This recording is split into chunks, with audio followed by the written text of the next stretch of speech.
Hi guys, I'm Jordan Cena, and I come from the net through systems, peoples, cities to this place. Place is New York. My format pain ass. Now, before I get on with this, talk about the next episode reboot. Let me clarify a few things. First of all, I apologize if I offended anyone about the whole dreadlocks comment that I made last video. If you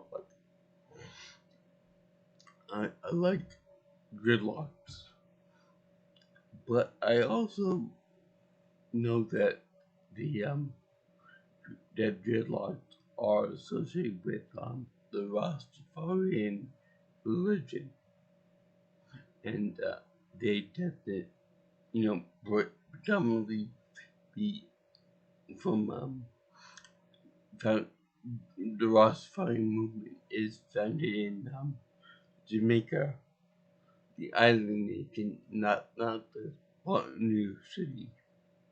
So the Rastafarians tend to be black people, black members. So it's very much tied to, say, Jamaican culture and Jamaican history.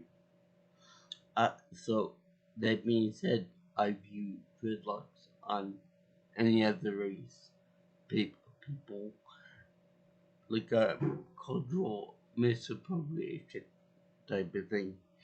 It doesn't look right, and it's like a almost like a pale imitation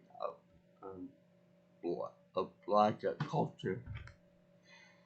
Plus, it doesn't look right, especially on white women.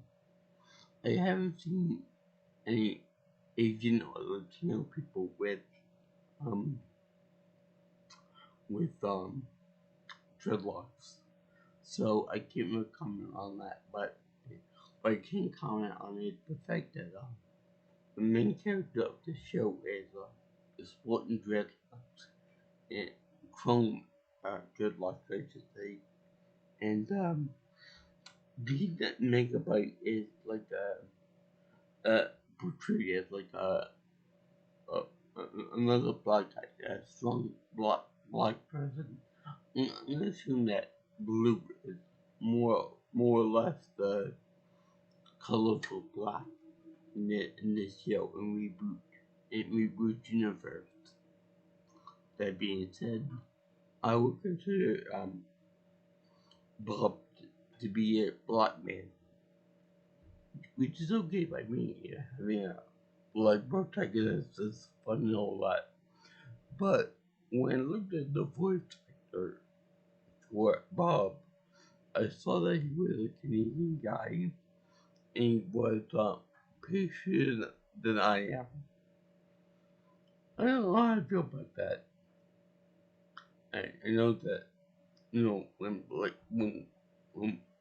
white voice actors voice black characters, it could be a little bit of a sticky issue, but like with Major Sergeant Johnson in the Halo series. Sergeant Johnson, he's voiced by a white guy too. I don't mind it in this case because it's just such a good character to the iconic role. But in the single filmmaker by two, a black character being voiced by a white guy, an English guy. So I don't know how I feel about that. 'Cause I mean, whenever you have Darth Vader, he's voiced by James Earl Jones, and obviously he's a black guy. So I'm gonna say that that it's a good portrayal, even if Vader is a bad guy.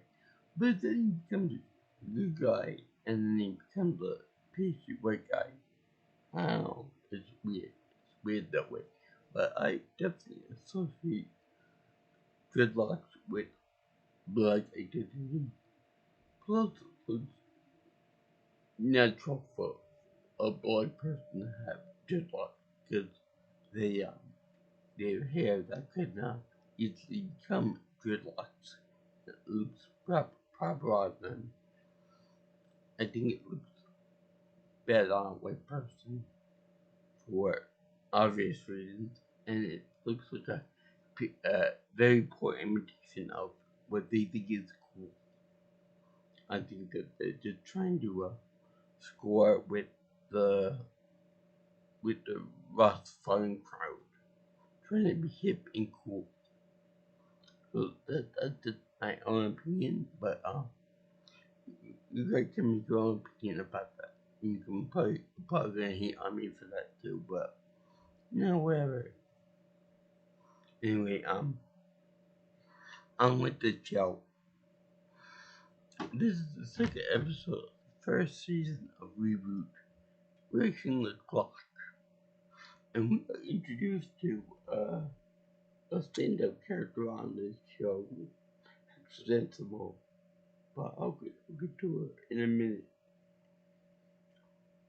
Now,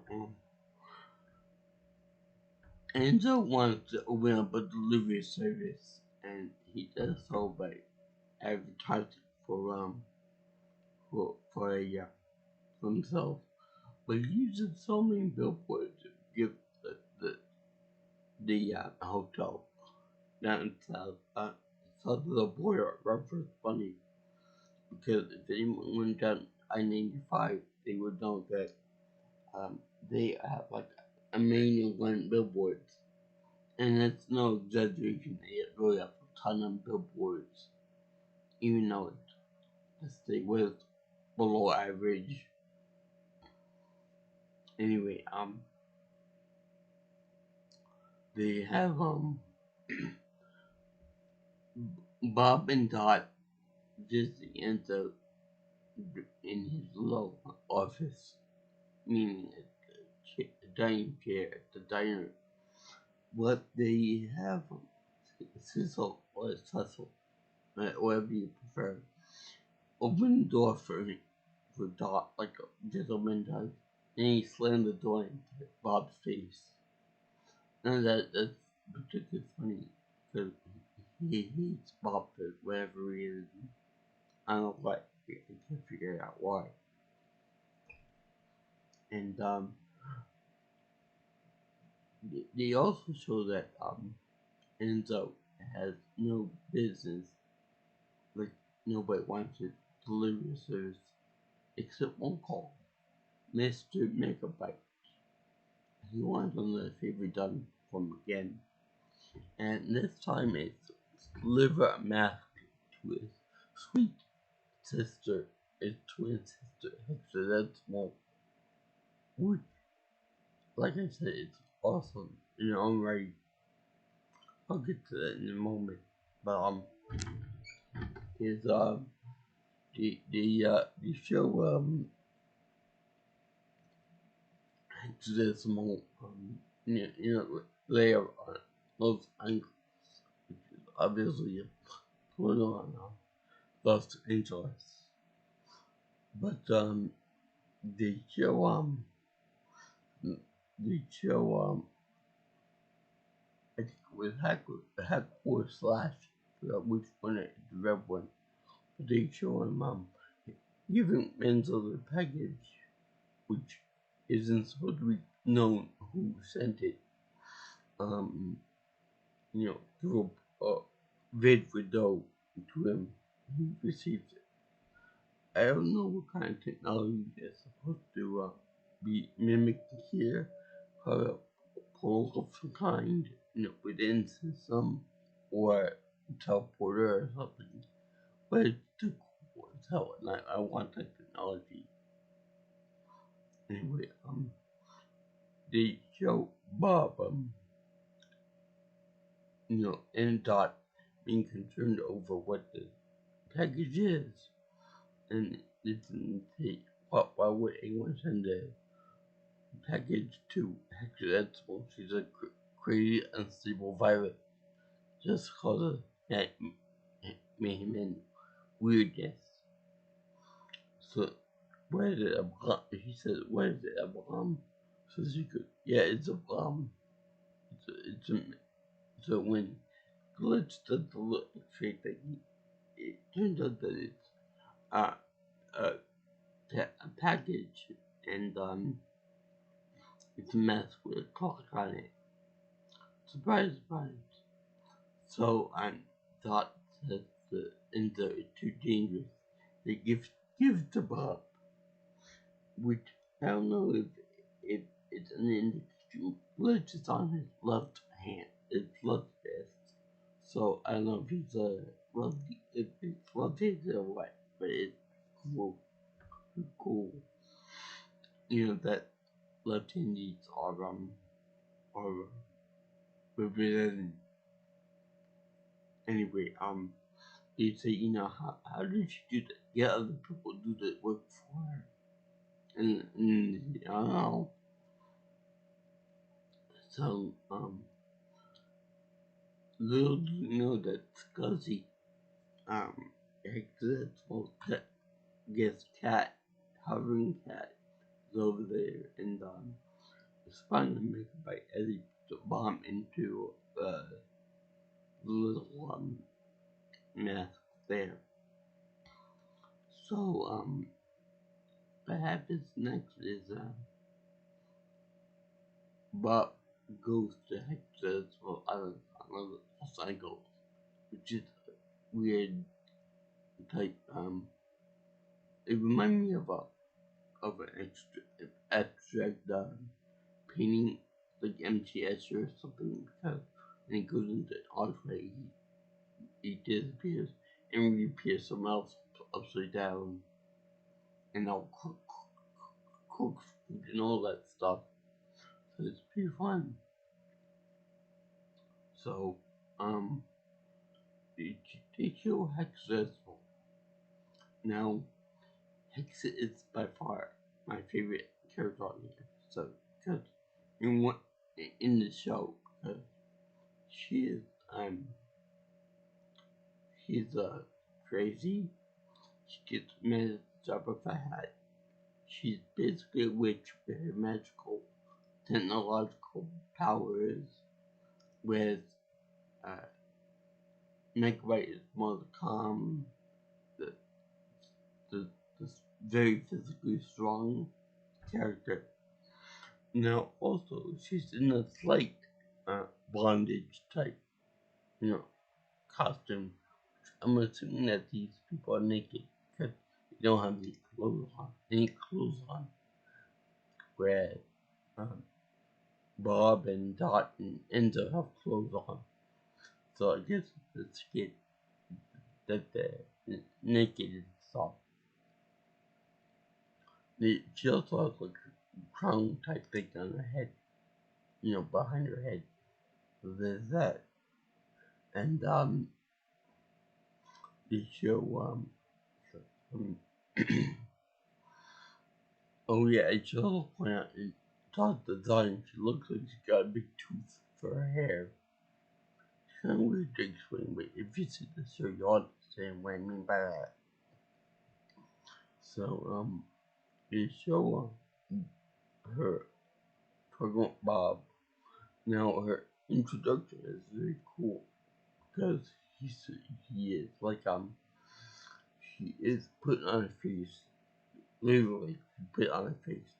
You know, people always put on, the women always put on their makeup to put on their face, but she is literally put on her face, and there's a big hole in her face, right where her face would be. But the funny thing is that in future episodes, they show that if you remove the mask from her face, her power is released in a chaotic state. So, and its range of severely. So, my question is, why don't they show it drain from her face? My closest guess would be, that in this opening shot they show her eyes, you know, in her face, but like suspended in the air. So I guess that means that she was prepared for removing her face mask, and therefore it was like more of a she was able to keep her power in check while she removed her face and brought a new one. And she when she got her face removed in the future episode, it was unprepared. Bob did that by accident, not knowing what would happen. So by her suspension of her eyes, it was kind of like she prepared for it. It's kind of like her face is kind of like that, like this hybrid mask in here,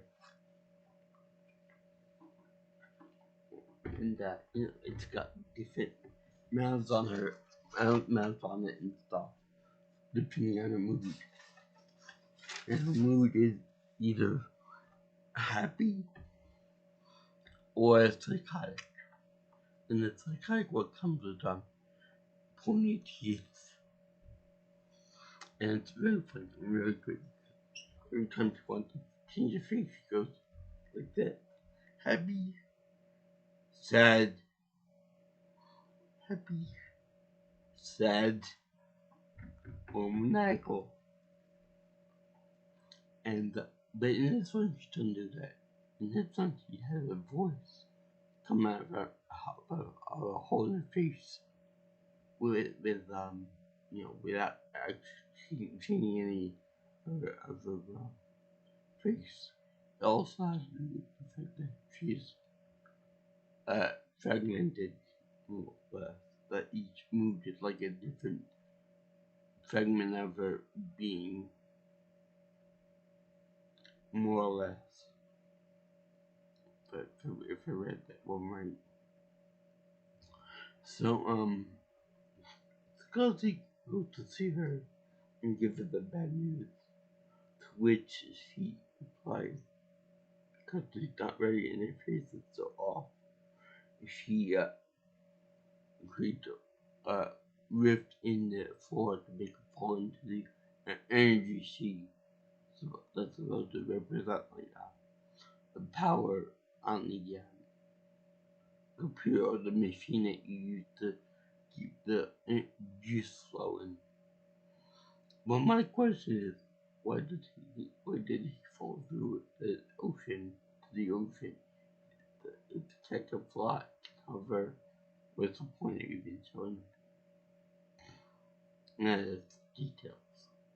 So she finds out that it's a bomb. Bob doesn't know it's a bomb. So he ends up trying to give it the package. She ends up putting the mask on him and then ejecting him and sending it back to the return descendant Megabyte, which ends up calling Mr. Byte. Now, they missed a good joke about Byte Me, but it's a kid show. You can't do that. I never got that reference. Some guy said, "Bite me." That means the penis, right? You want him to bite your penis. But that would hurt a lot. You probably cause you to die and go into shock and die. So I don't understand how that would actually be fuck you to somebody. But they show him flying toward make a bite, and he got a good on him too. So when Enzo finds out about what happened, he runs to Dot and tackles her, much like he does with Bob, and he told the rapid fire what happened, and that he's trying to bomb him. It goes boom. Now, along with that, she ends up get in their head that they gotta go stop it. Bob from collecting the Silicon Tour. Now, let's make it right side out. Now, I have to bring up this one little detail that is in this show. Megabyte's tour is more or less shaped like a venomous snake, which makes sense that he got that.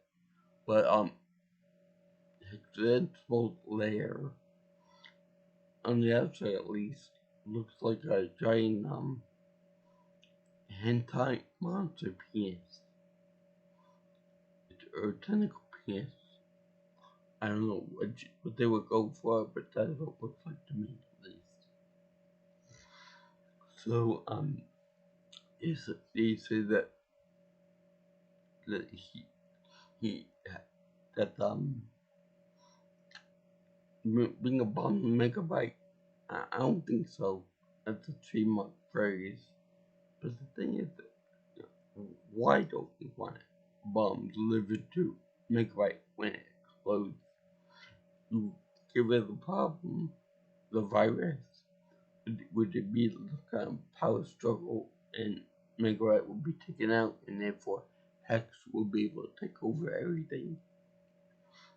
That's kind of a weird question because she has transcendental powers, which means that when she uses them, they automatically get recharged in the near infinite power level. So she could easily take over anything she wants whenever she wants to. I don't know why megabyte is a threat to her. But they have her she stops and then he goes into a GameCube to try to prevent nullification of the sector, as a good guardian does. And then the others have to go in and win him at the bomb, which they do by the end of the episode. And boy, howdy is it great. They've approached the technology of this computer graphics for this one. I love it. But anyway, this game involves racing, my cup of tea. Now, this race is from Formula One racer to a hover car race to a jet plane race. Same track, different obstacles. It reminds me of Sonic, and Sonic at the team races, but I want the game. Here's my money. Now where's my game? I want it exactly like this. Right down the graphics. Cause this game kicks ass. It's like Mario Kart with the whole traps that they usually use against the enemy. Bob and the fights. So with this game, why do the Canadians always get the good stuff? Huh? So there's also turbos in here, which is activated by pushing the button on the wheel, and it involves the car doing really. Begs the question: what would he do if he activated turbo during the hover and the plane section of the stage? I don't know, but it's awesome. I wish they did that effect in other games too, where you pop a wheelie whenever you do turbo. So, I also like the fact that when they're trying to catch up to him, they have different colors on the rest of the team. He usually gets white, and the other sprite yellow, and Bob the Guardians, Joe, and the other ones are green. But Enzo and Dot get red, black, and the American blood color. red, white, blue. I also like the fact that whenever they reboot into this game, the Formula One cars form, but then they don't have the rubber on the wheel, so you see the inner rim, which is cool. But in the user just runs as is, which I just noticed at this time as I saw the episode.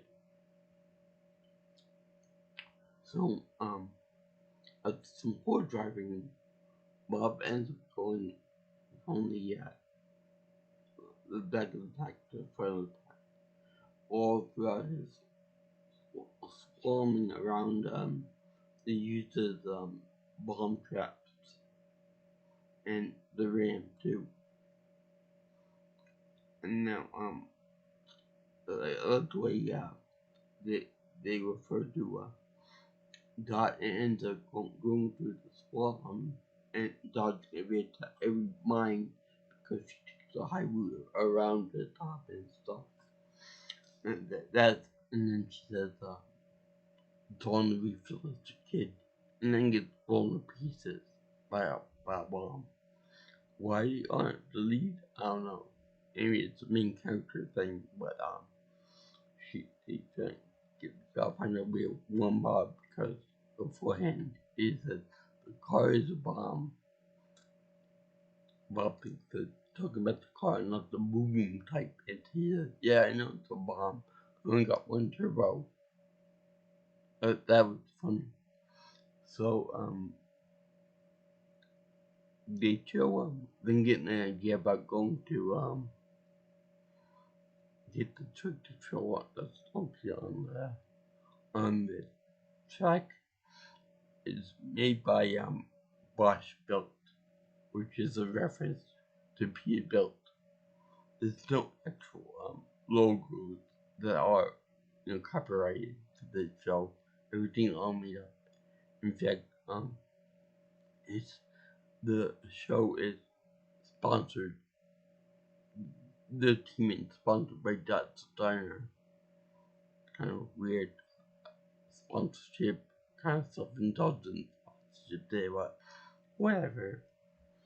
So they show them getting this tractor trailer and running across the tractor field. I think it's legal in most games, most racing games. So they warn Bob the last possible second at the clock reaches 0 and each about to cross the finish line first. Yay! So it blows up across the massive instability loop in thinking it with an infinite data loop, something like that. And it formed like a black hole. And he told everyone, run like you never run before. This is not good. It's not good. And then he said, run like you never run before. I'm sorry, he's a right-handed person because I'm seeing my uncle and it's right-handed thing. Then he said, run like you never run before. Now, this thing pulses like a star. I think a star doesn't way distant in space. And they show this thing pulse 3 or 4 times, getting smaller, like you would see in a formation of a black hole. Now this thing sucks everything into it, and it disintegrates all the game assets like fire trucks, and then eventually the skybox and everything else. The crowds in the sands all get dissolved into this little singularity point. Now what's really awesome is that when you come to the skybox and the surrounding environment, you see everything come together in the skybox at a point above the actual loop. And they show it like coming down into like cone shape, getting bright white from the clouds, like like my leg down and coming down into this little thing because the suction is so great. So you gotta imagine like a big a light cone going into like kind of like a reversible well in which a light cone goes into this thing and it just sucks everything into it. It's so powerful, in fact, that you have a GameCube, which is cube shape, a perfect cube.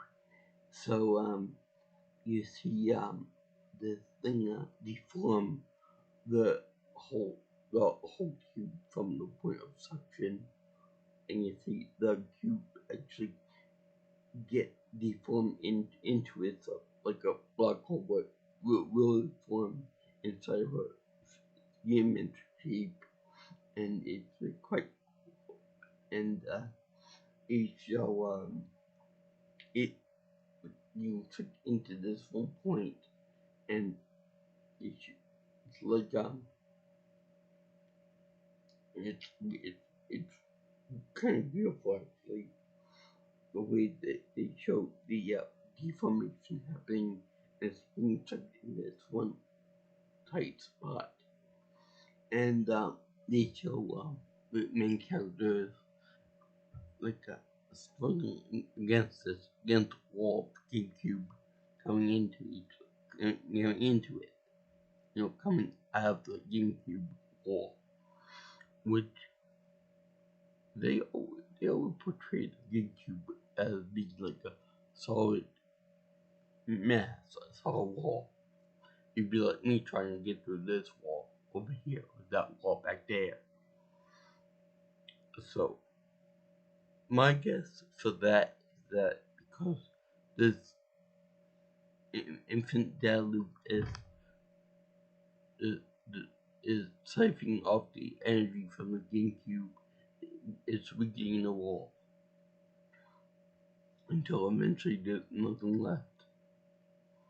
So then ends the Tycho's Bobbin. He paused right and stuff, to which Dot is sitting there with one look on her face and snaps ends to quit it.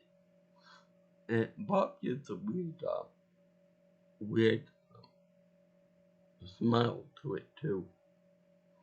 Like a weird pedophile smile when he ends the bonding about stuff.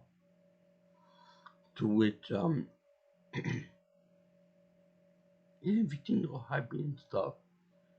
But Megabyte says you're fired. Just the Trump, you're fired. So then he goes to he said that he got new delivery people to do the job, and he picked the idiotic hack and slash to do it.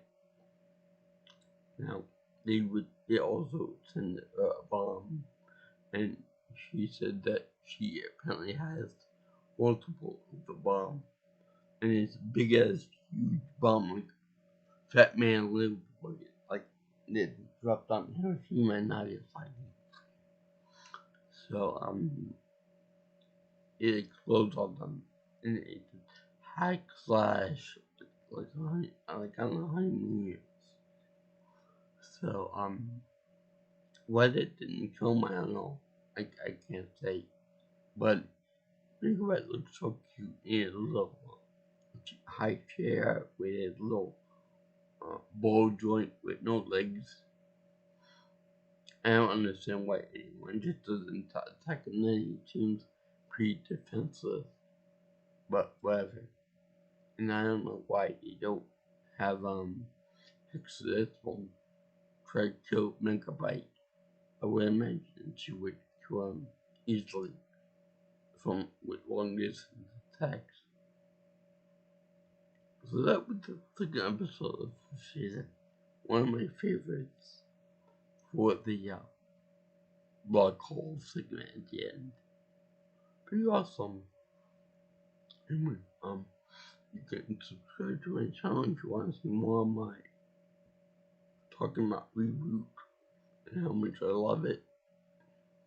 And you can give me more suggestions by leaving a comment below or by contacting me on my phone. My number is 631-707-3707. My email is jviewingchannel@gmail.com or my Twitter is PNelsonPro. And remember, my format is pain in the ass. My duty involves looking about the show, and I represent Megabyte because he's freaking awesome. So I salute you guys, and there's an obvious Nazi reference with him, meaning it's a command and control virus. So his motto is to command and corrupt. But I'll get more with that with the episode rises. Aloha, guys. See you soon.